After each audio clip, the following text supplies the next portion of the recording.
My involvement in civil rights has a lot to do with my background. I was born in December 1926 in Hamburg, Germany. I'm Jewish. I started German public schools just a few weeks after the Nazis came to power in 1933, and I spent a good 5.5 years as a Jewish kid under the Nazis, and experienced what it meant to be discriminated and segregated. We were very lucky to be able to leave Germany in October 1938, just a few weeks before the pogrom of November 9, 1938, which marked the beginning of the Holocaust. I was not quite 12 years old. We spent 3 months in Chicago until we were relocated in Richmond, Virginia, not in Chicago, in New York, until we were relocated in Richmond, Virginia, and I found Richmond a shock. What shocked me was the whole system of Jim Crow, which reminded me an awful lot of the discrimination I had seen in Germany, except that no, I was not one of the discriminated, but saw a large segment of the population as victims of discrimination. From that time on, I was very much committed to working towards the abolition of discrimination, and was active as a student in an interracial student organization in Richmond. I then came to Chicago, where I met my wife, who too had escaped from the Nazis in 1938, and we were married in 1948, and in the fall of 1950, we both went to Little Rock, Arkansas, where I had accepted a position at Philander Smith College. I very quickly became involved in the civil rights movement there.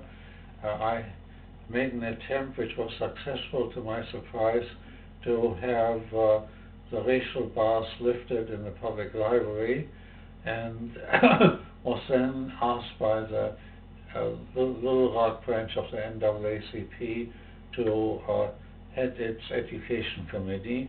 And in connection with the education committee, I then planned various actions, also legal actions, which ultimately led to the decision that the Little Rock Central High School had to admit black students. In Little Rock, we lived on campus. We were part of the community. We also had white friends, so we lived in a sort of interracial setting. I had always been very skeptical about fraternities. I thought that they were elitist. I thought that they did not have a real social commitment. So I never joined a fraternity at the University of Richmond, a white fraternity, and I was very skeptical about black fraternities too. But my dean at Philander Smith College, who was very active in the Sigmas, ultimately convinced me to join the Sigmas, and I joined them because the Little Rock chapter was quite active in civil rights activities. And I gave talks for the Sigmas in various southern cities, in Atlanta, in Memphis, in Texarkana, and then also spoke at the conclave in Cincinnati in 1955.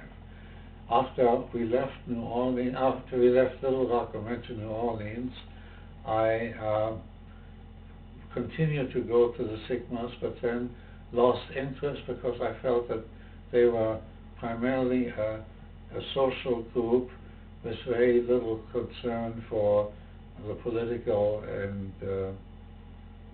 social challenges.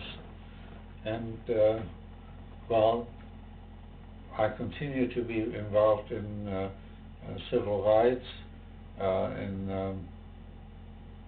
New Orleans, in Chicago, and later in Buffalo.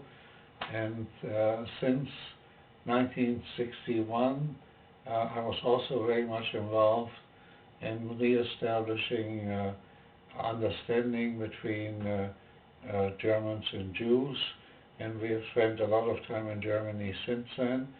And my wife Roma has also been very much involved in reestablishing contacts in the Czech Republic. So one of our main tasks has always been to build bridges between ethnic, political, and national communities. For years I had lost contact with the Sigmas until several years ago I was suddenly approached by a Sigma brother, Mark Passage, who had found me in the internet and who was hoping to reconnect me with the Sigmas.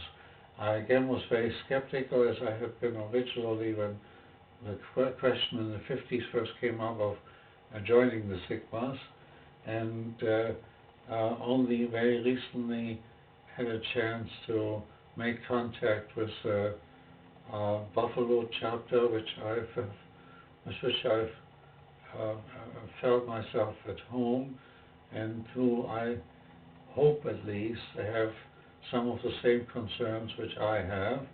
And I decided now to again become a financial member of the Sigmas.